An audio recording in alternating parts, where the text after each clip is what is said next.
Assalamualaikum dan selamat sejahtera. Kami daripada Kumpulan 1 BITC ingin membincangkan tentang Selat Melaka sebagai gelanggang kepelbagaian dari perspektif perdagangan bagi subjek etika dan peradaban. Ahli-ahli yang terlibat di dalam projek ini adalah seperti yang berikut.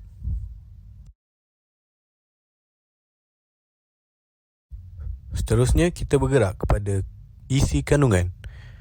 Terdapat 4 perkara yang dapat kita bincangkan di sini. Kandungan yang pertama ialah pendahuluan. Yang kedua, kebaikan dan keburukan Selat Melaka sebagai gelanggang kepelbagaian etika dan peradaban. Yang ketiga, strategi dan langkah. Dan yang terakhir ialah kesimpulan. Selat Melaka merupakan jalur pelayaran terpenting di dunia. Perairan sempit iaitu sejauh 850 km antara Semenanjung Tanah Melayu dan Pulau Sumatera Indonesia.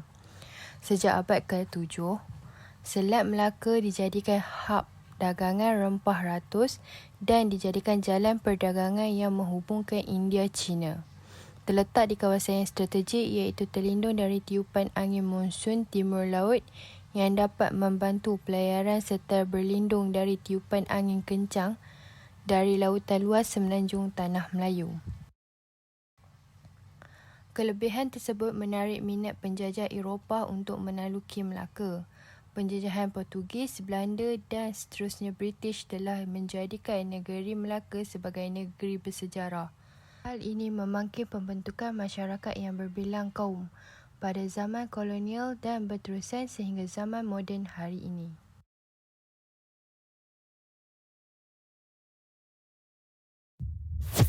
Kebaikan Selat Melaka sebagai gelanggang kepelbagaian etika dan peradaban.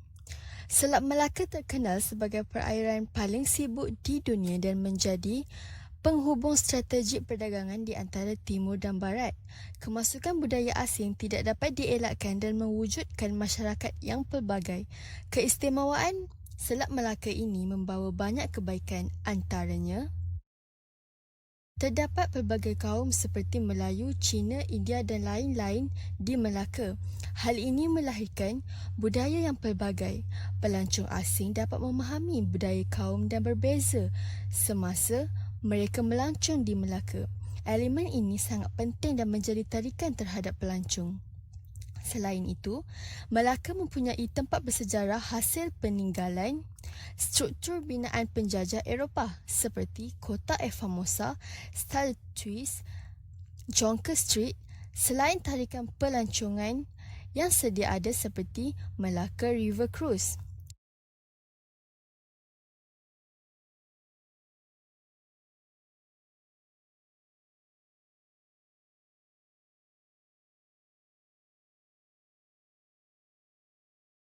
Kemudian, pelbagai makanan tradisional kaum juga merupakan salah satu keistimewaan Selat Melaka. Setiap bangsa mempunyai makanan tradisional yang tersendiri. Ini menambahkan variasi pilihan makanan yang menarik perhatian pelancong asing untuk mencuba. Hal ini menambahkan pendapatan Melaka dalam sektor pelancongan.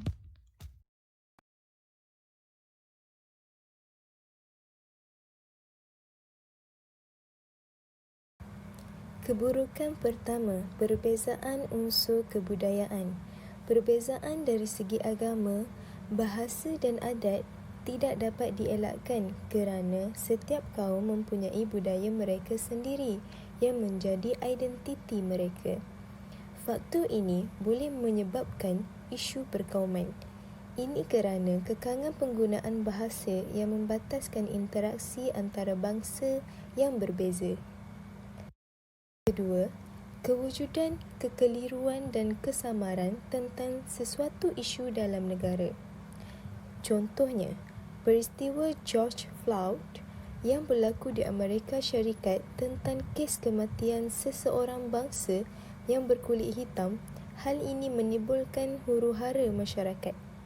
Setiap kaum akan mempunyai pendapat yang berbeza terhadap isu yang sama dan hal ini mungkin berlaku perselisihan antara satu sama lain.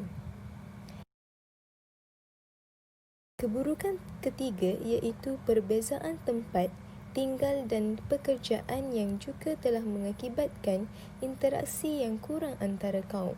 Sebagai contoh, penduduk yang berada di bandar kurang berinteraksi dengan penduduk di kawasan kampung atau pendalaman. Seterusnya ialah strategi dan langkah untuk mengekalkan perpaduan masyarakat yang pelbagai. Yang pertama, meningkatkan kesedaran melalui media sosial.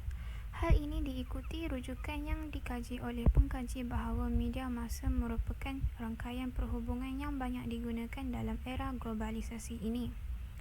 Dalam konteks ini, seharusnya digunakan dengan sebaik-baiknya untuk menyebarkan mesej dan informasi positif tentang semangat perpaduan. Yang kedua, memperkasakan dasar-dasar. Dasar Satu Murid Satu Sukan yang telah dilancarkan dan dirasmikan oleh Timbalan Perdana Menteri merangkap Menteri Pelajaran ketika itu, Tan Sri Muhyiddin Yassin pada 9 Jun tahun 2011. Dasar ini bertujuan untuk memupuk perpaduan kaum dalam kalangan masyarakat majmuk. Yang terakhir, penyertaan dalam sambutan perayaan. Sambutan perayaan yang diraikan tanpa mengira latar belakang kaum dan agama di negara ini berjaya membina pemahaman dan rasa hormat dalam kalangan masyarakat majmuk di negara ini. Perayaan tahunan seperti sambutan Aidilfitri, Deepavali dan Tahun Baru Cina adalah perayaan memanfaatkan semua kaum dari segi memupuk perpaduan. Kesimpulan yang dapat dirumus daripada kajian, Selat Melaka merupakan gelanggang kepelbagaian etika dan peradaban dalam masyarakat pada suatu ketika dahulu.